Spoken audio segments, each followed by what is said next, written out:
Just a few years ago, the future of cars looked settled. Every headline pointed in the same direction.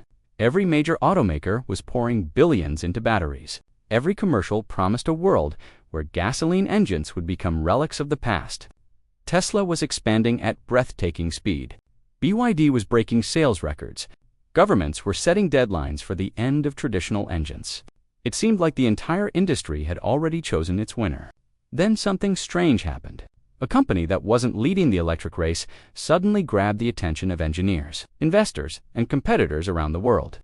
It wasn't because they unveiled the biggest battery. It wasn't because they built the fastest charging network. And it definitely wasn't because they had the largest budget. Instead, they brought back a technology that many people thought should have stayed buried. Mazda revived the rotary engine. At first, that announcement sounded almost absurd.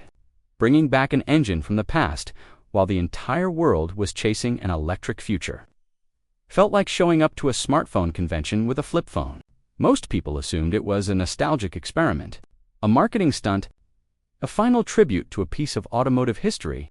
But the deeper people looked, the more uncomfortable the story became. Because Mazda wasn't trying to preserve the past, they were trying to solve a problem that the biggest names in the industry still hadn't fully solved. And once you understand what that problem is, everything about the future of cars starts to look a little different. For years, the conversation around electric vehicles focused on the same three promises: cleaner transportation, lower operating costs, and a future free from gasoline. The technology improved rapidly. Batteries became more efficient. Charging became faster. Driving ranges increased year after year. Yet one problem never completely disappeared. People still worried about running out of power. It didn't matter how many charging stations were built. It didn't matter how fast charging became. Millions of drivers continued asking the same question before every long trip. What happens if I can't charge when I need to? That fear became known as range anxiety, and despite years of innovation, it remained one of the biggest obstacles preventing some buyers from switching to fully electric vehicles. Most companies attack the problem the same way. Build bigger batteries. Build more chargers. Build faster chargers. Mazda looked at the problem differently. Instead of asking how to charge faster, they started asking something else. What if drivers didn't need to worry about charging nearly as much in the first place?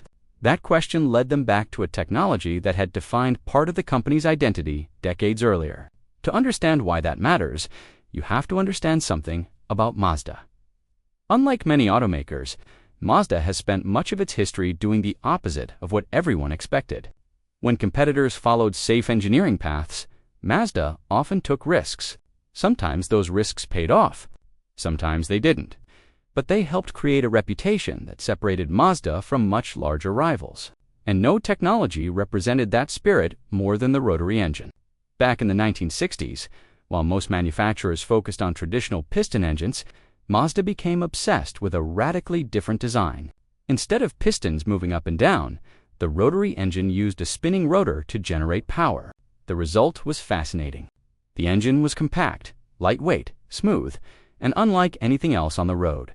For a while, it seemed like Mazda had discovered the future before everyone else. Then reality arrived. The rotary engine had weaknesses. It consumed more fuel than competitors.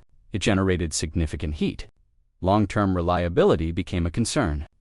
As environmental regulations tightened and efficiency became increasingly important, the technology slowly disappeared from mainstream production. Many assumed the story was over. But this is where the story starts to get uncomfortable. Because decades later, Mazda's engineers began revisiting the very technology that the industry had largely abandoned. Not because they believed the old engine was perfect, but because they believed its biggest flaws could finally be fixed. And if they were right, the rotary engine could do something nobody expected. It could become the missing piece in a completely different kind of vehicle. What happened next wasn't a simple redesign. It was closer to a complete reinvention. Mazda's engineers attacked every major weakness that had haunted the rotary engine for years. They improved fuel delivery systems. They redesigned cooling methods. They reduced internal friction. They upgraded durability. One by one, the problems that once defined the rotary engine became engineering challenges to overcome. But the most important change wasn't mechanical. It was conceptual. Because Mazda stopped thinking of the rotary engine as an engine. Instead, they started treating it as something else entirely. And that single decision changed everything. The breakthrough wasn't about making the rotary engine power the wheels. The breakthrough was making sure it didn't have to. Instead of driving the car directly, the engine would quietly generate electricity. The wheels would still be powered by an electric motor. The driving experience would still feel electric. Smooth acceleration, instant torque, near silent operation. But hidden beneath the surface was a small rotary engine acting as an onboard power source whenever needed. At first glance, that might not sound revolutionary, but think about what it actually means. The car behaves like an EV, yet it isn't completely dependent on charging stations. The battery handles everyday driving. The rotary system steps in when necessary. Suddenly, the traditional trade-off begins to disappear. And this is where the real question emerges. If drivers can enjoy the benefits of electric driving while reducing concerns about charging infrastructure, what happens to the assumptions that have guided the entire industry for the past decade? Because this isn't just a story about one company. It's a story about whether the future everyone expects is actually the future people will choose. And the answer may depend on what happens next. The answer isn't obvious. For years, the automotive industry operated under a simple assumption. Once batteries became cheap enough and charging networks became widespread enough, gasoline engines would gradually disappear. It sounded logical. In many ways, it still does.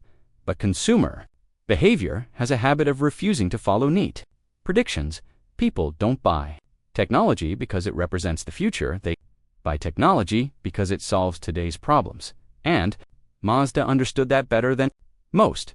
Imagine two drivers. The first owns a fully electric vehicle. Most days are easy. The car is quiet, efficient, and inexpensive to run. But every time a long road trip comes up, planning becomes part of the journey. Charging stops need consideration. Charging availability matters. Unexpected delays can create frustration. The second driver experiences something different. Their vehicle still feels electric. The acceleration is immediate. The cabin remains quiet. The ride feels modern. But when the battery starts running low, a compact engine quietly wakes up in the background and generates electricity. No search for chargers. No waiting, no sudden change of plans, just driving. That distinction may sound small on paper. In reality, it changes the entire ownership experience. And that's exactly why Mazda's approach began attracting attention far beyond its own customer base. Engineers started discussing it. Industry analysts started debating it. Competitors started paying attention. Because whether the system ultimately succeeds or fails, it attacks one of the most persistent weaknesses in modern transportation: performance, not efficiency. Confidence. Drivers want confidence. Confidence that they can take an unexpected trip. Confidence that bad weather won't dramatically affect their plans. Confidence that infrastructure failures won't leave them stranded. Confidence that technology serves them instead of the other way around.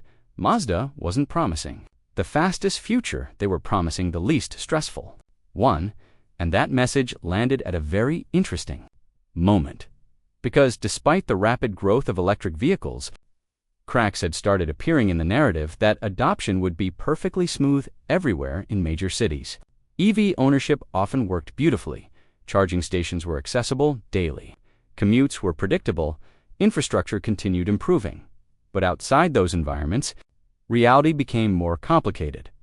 Rural regions faced slower charger deployment. Apartment residents often struggled with home charging access. Long-distance travelers still encountered occasional bottlenecks during peak travel periods.